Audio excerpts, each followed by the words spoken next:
Thank you, Quentin. Tonight I'm going to talk about Sydney. We all know the statistics.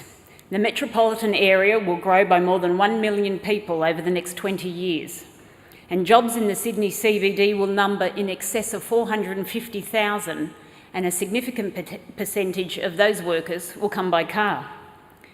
If Sydney doesn't address these challenges now, congestion on our road and transport networks will increase. This will result in longer travel times, lower productivity, and unsustainable energy use. Our city will become clogged, and the lifestyle benefits of living in Sydney will disappear. Our reputation as a successful and livable global city will be damaged. On a typical weekday, the number of people in the centre of Sydney grows from around 50,000 residents overnight to more than 500,000 during work hours. This is the highest concentration of people and jobs in the country. Commuters make more than 509,000 trips into the city centre each weekday, including 205,000 in the morning peak alone. This number of trips is expected to grow by more than 18% over the next 20 years. In the morning peak, around 150,000 people, or almost 75% of all commuters, use public transport to come into the city centre. This number is also expected to increase by more than 45,000 additional people using public transport over the next 20 years. The good news is this transport use is complemented by a large percentage of people who walk and cycle to work. Currently, around 8% of all morning peak hour commuters, and this number is growing exponentially. But the bad news is that about 18% of trips are still made by drivers and passengers in private cars. This represents around 36,000 vehicle trips into the city centre during every morning peak. Over the course of the day, the number of car trips into the city centre grows to more than 80,000. This type of traffic congestion has major impacts on our local, state and national economies. The Australian Government's Bureau of Infrastructure, Transport and Regional Economics estimates that the avoidable cost of this congestion in Sydney is over $3.5 billion per year. And alarmingly, this figure is estimated to rise to $7.8 billion in 2020. In the city of Sydney alone, economic output is forecast to reach $100 billion this year.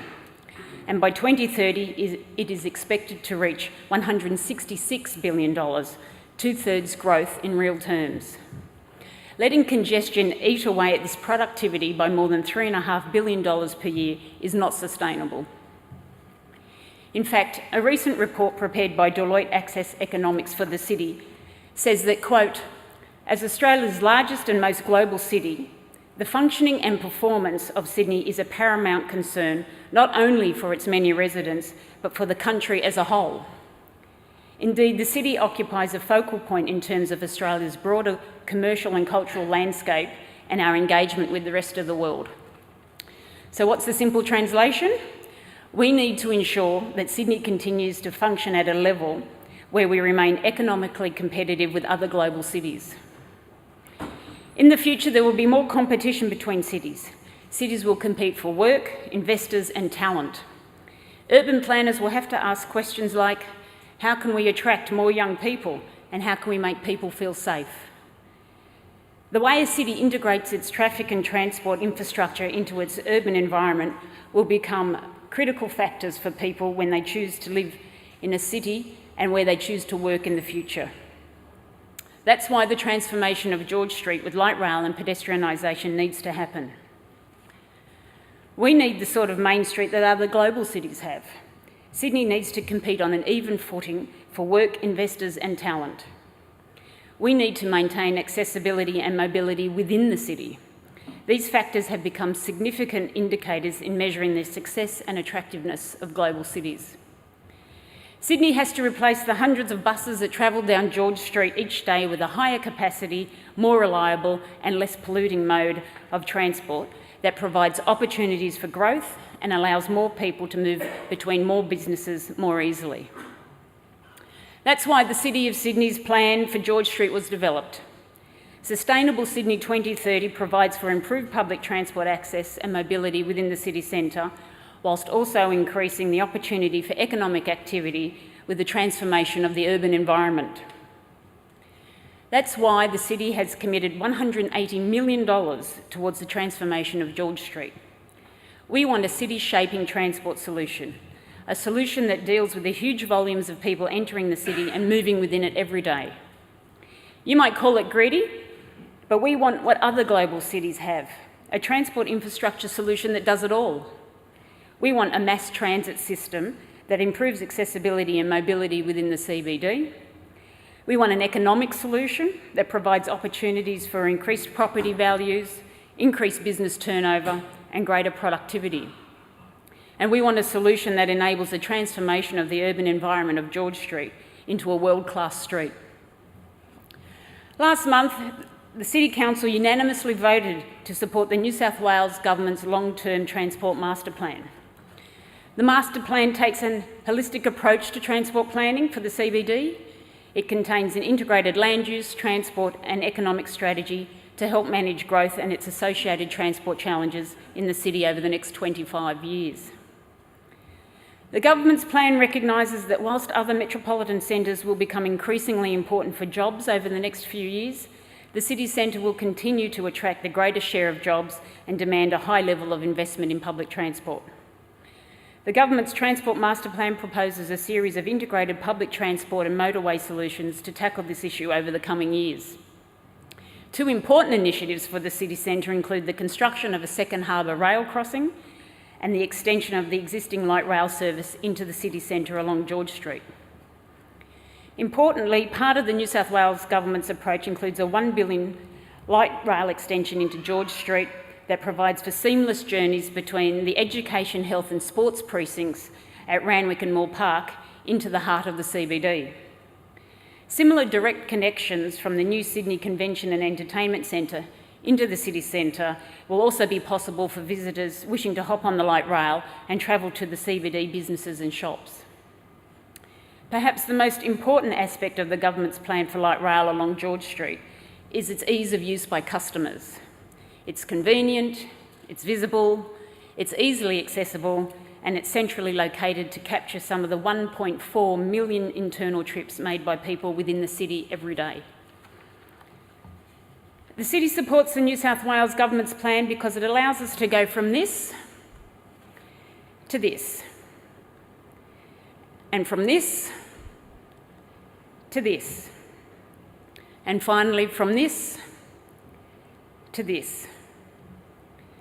About 1 month after the government released its draft Transport Master Plan, the independent advisory body Infrastructure New South Wales released a 20-year state infrastructure strategy. The fresh focus on infrastructure is to be welcomed, and the strategy contains a series of infrastructure proposals for the government's consideration, including transport, energy, health and water.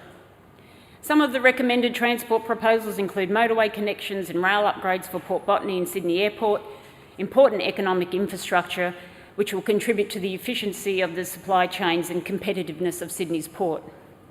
These are important connections that must be done well. Whilst the construction of the proposed West Connects motorway between the city and Parramatta will provide a vital connection between city centres, the intended method of construction needs to be reviewed. As you can see on the screen, the trenched motorway down Parramatta Road will divide local communities and is likely to produce ugly streetscapes with high noise levels and establish a permanent barrier to effective light rail or bus improvements in the future. The infrastructure strategy also contains excellent proposals to explore south-eastern extensions to the Eastern Suburbs Railway line, long overdue, and to construct light rail between Randwick and Central Railway Station.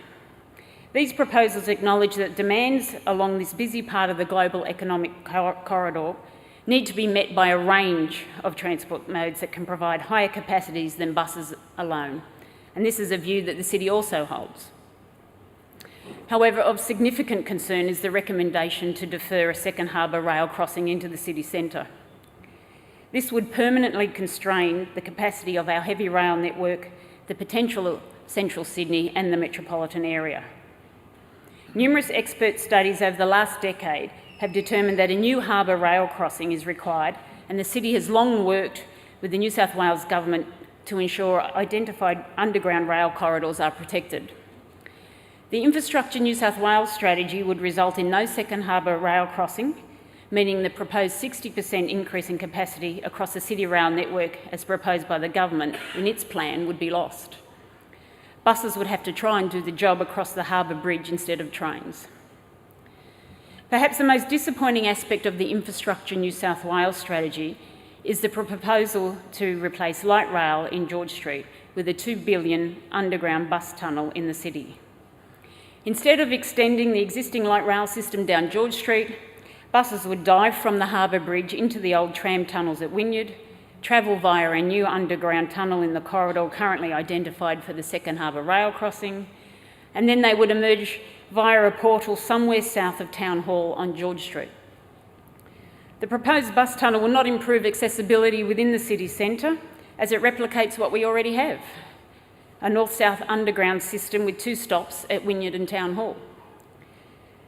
The Infrastructure New South Wales strategy argues that the bus tunnel could have an unlikely capacity of 20,000 passengers per hour in each direction. If this volume was achievable, it represents a lost opportunity to put those 40,000 wallets past windows on George Street. And of course, the most confusing aspect of the Infrastructure New South Wales strategy is its failure to provide seamless connections from the new Sydney Convention and Entertainment Centre into the heart of the CBD. And that same opportunity is lost for students from the University of New South Wales, fans from the SCG or the football stadium, and fans from the racecourse and visitors to and from the hospitals at Randwick. For Central Sydney, the Infrastructure New South Wales recommendations represent a lost opportunity to secure a world-class street.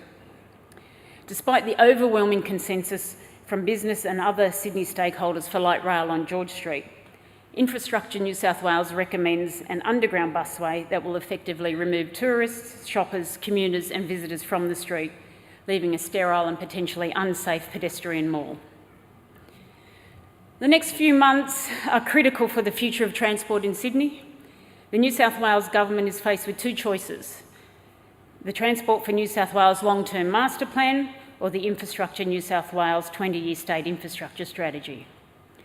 Shall we join the USA, the UK and Europe, where light rail is enjoying the fastest rate of patronage growth amongst transport modes? Or shall we stay on the buses and hope for the best? Thank you.